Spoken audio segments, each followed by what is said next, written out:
Налична за Judd Trump за атака.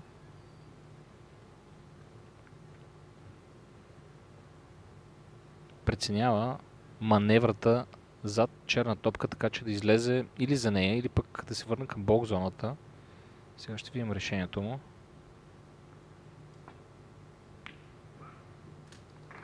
Точно така, иска да остане за черната топка и се справя чудесно.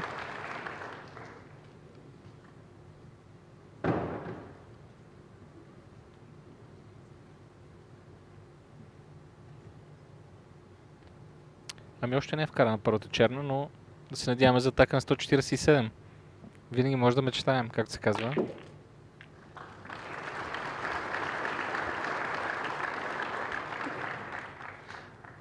Проблемът тук е червената точно до черна. Трябва максимално бързо да бъде махната тя, да бъде вкарана, за да се отпуши, така да се каже, свободно пътя за черната към двата горни джоба.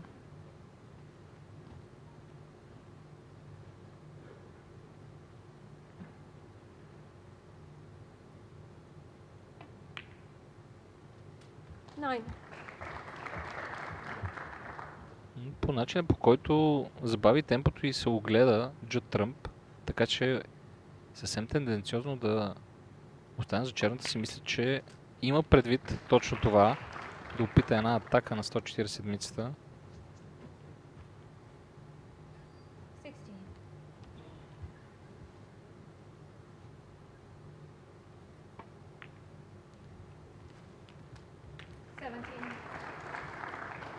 Масата наистина е доста подходяща. Червената до борда е отлепена и може да бъде пусирана преспокойно. Зелената не е проблем, че не е на своята оригинална позиция. Абсолютно възможност за вкарване. Удар с дясна ръка. Никакъв проблем за Judd. Добре справя той.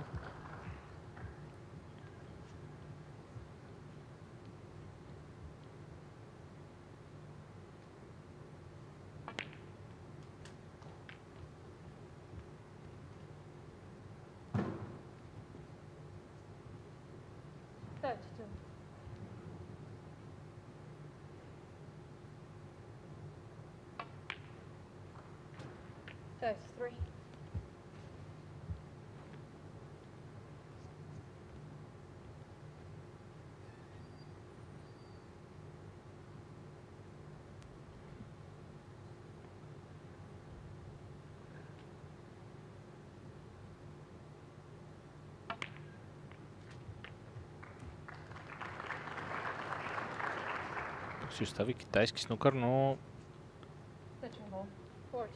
просто му е нужно да вкара тази червена. Добър кюинг. Би трябвало всичко да е наред.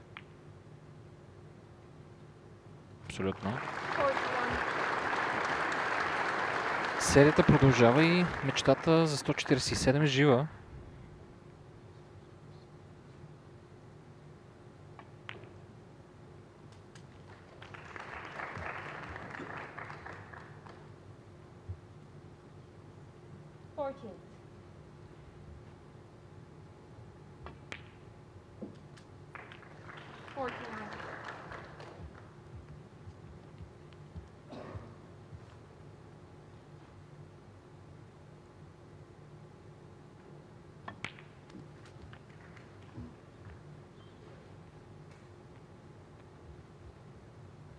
Отново тук леко премеждие.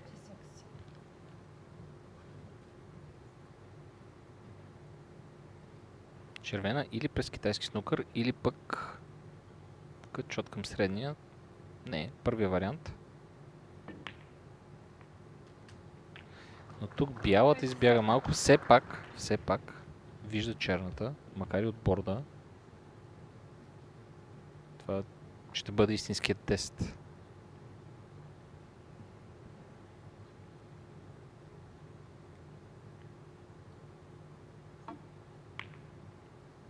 Точен е. И има червена, така че да остане след това за черната. Официално може да обявим опита за 147. Коментирал съм какви ли не мачове, уважаеми зрители, но до момента 147 не се е случва при тях. За всичко си има първи път, както се казва. Абсолютно нищо няма да имам против, сигурен съм и вие. Ще бъде паметен момент. 147 вече имало на българска земя по време на турнири, които се организираха от Българската снукър федерация.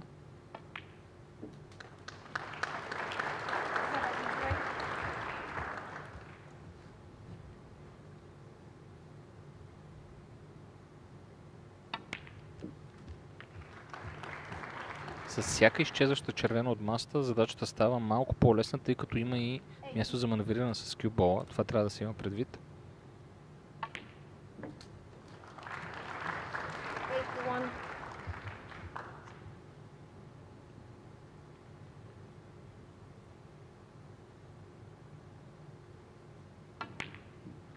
И от сега трябва да почне да мисли Джет Тръмп за червената до борда. Едната опция за нея е пласиране директно зад нея и с лек удар тя да бъде вкарана в горния ляв джоб. Това е абсолютно добра опция.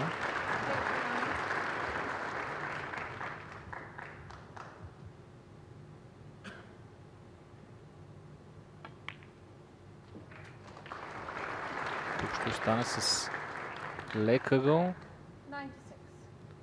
Ще трябва евентуално да заобиколи черната, да бъде прецизен. Точно така. Ъгълът, който си остави, предполага, че може да се пласира за червената до борда. Може да избере и останалата. Друга топка, няма проблем. Той се пласира в зона, която си даде шанси за двете. Това беше изключително умно решение. Видим сега какво ще избере. Ще избере тази до борда, да. Сега или никога, както се казва.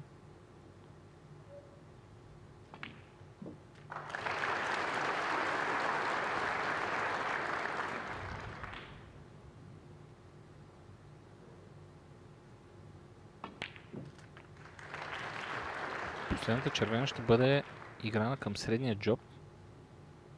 И буквално последното препятствие, което се вижда към 147-ницата е жълта към зелена, които обаче са много близко една до друга. И зелената е добре отделена от борда.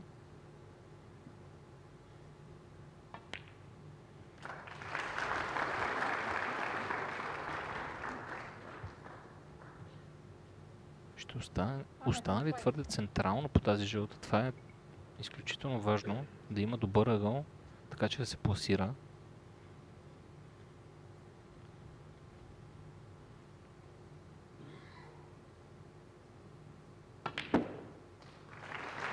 Форсира ъгълът и успя да се осигури добра позиция. Това е последният, бих казал, ключов удар.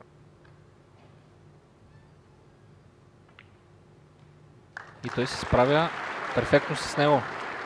4 удара до този исторически момент.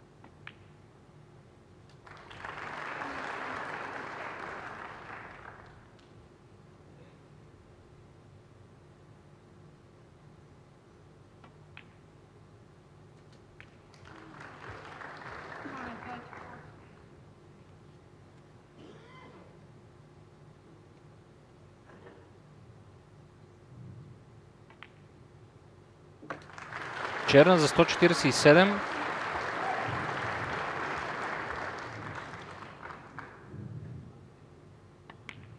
Ето и нея, дами и господа, свидетели сме на история. 147 в демонстративен матч. Джуд Тръмп е неговият автор. Получава поздравления заслужени, и с което той повежда с 3-0 в този матч.